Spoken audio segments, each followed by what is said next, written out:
So, of the founding members, as I just mentioned before, there were six who all had homes here, and I just wanted to tell you a little briefly about all six.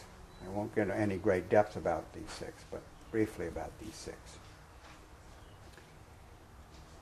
Bradish Johnson, Shepard K. Knapp, George Wilmerding, Colonel Alfred Wagstaff, August Belmont, and Francis C. Lawrence. Six gentlemen who owned their own property as a second home in the South Shore area. Bradish Johnson lived in West Islip. Today is what was called West Islip.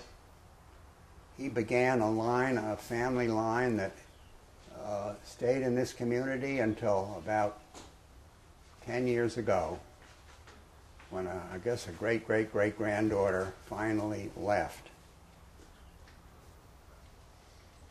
Shepard Knapp was one of three brothers of a very prominent New York family that was involved with ferries across the river.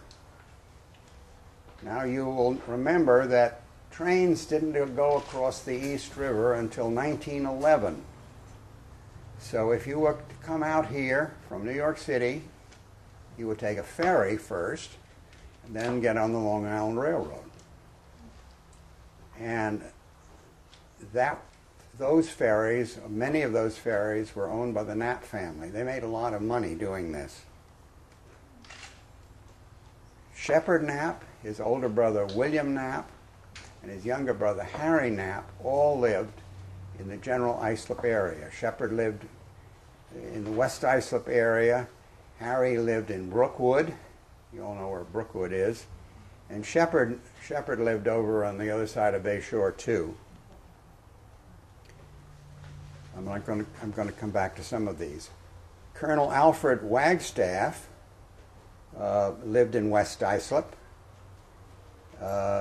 Those of you who know West Islip will know that something called Wagstaff Lane, and that's where Carl Starace lived, I talked about earlier.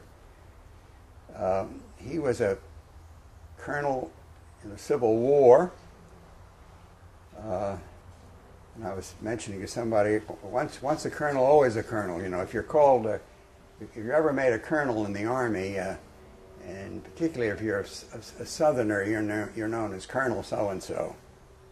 We were talking earlier about Colonel Duval, Colonel Wagstaff. August Belmont. Well, what can you say about August Belmont that you don't already know? Horses, Belmont Park, yes. Belmont Lake State Park, Belmont horses, yes.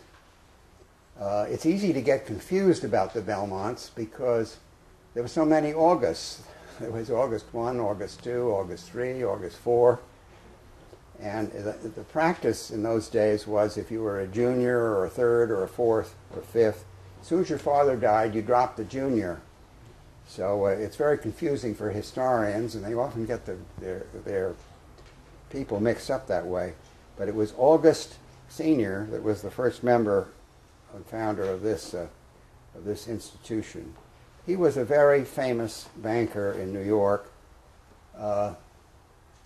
just as famous as later J.P. Morgan was, but in the early days of the War of 1812 and I guess the Mexican War after that, August Belmont was a financier of the government. He was sounded like the central banking authorities today. He was the American representative of the Rothschild family in Europe, who were the bankers of note in Europe.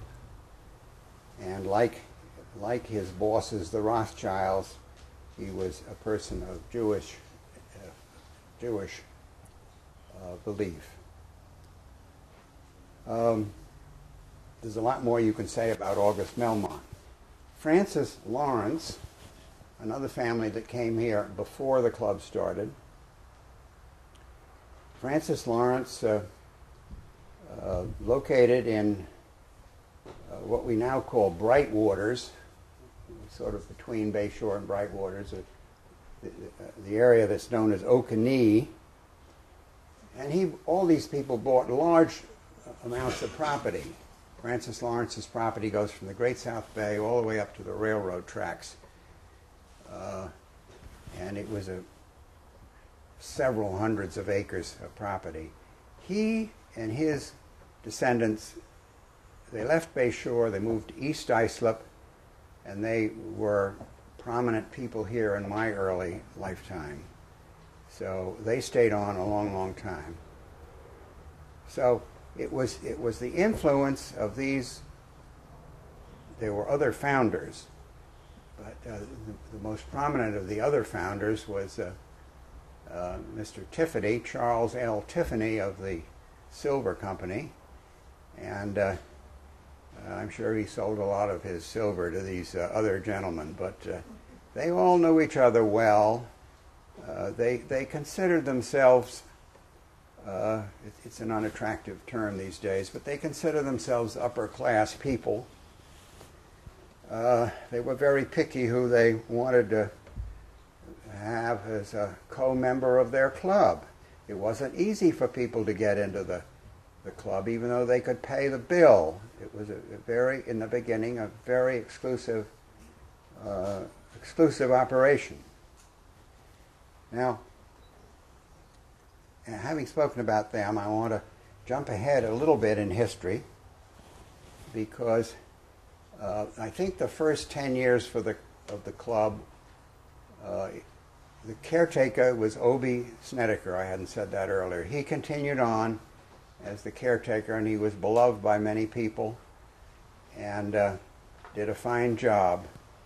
But there were a lot of other clubs coming into existence, and this club began having some competition. There were a lot of shooting clubs developed on Long Island, and there was the Suffolk Club out there, and there's two or three others that still exist. We had on the bay, there was the Wawayanda Club, there was the Olympic Point Club. There were other people did these things, and this didn't become quite as unique as it was in the beginning.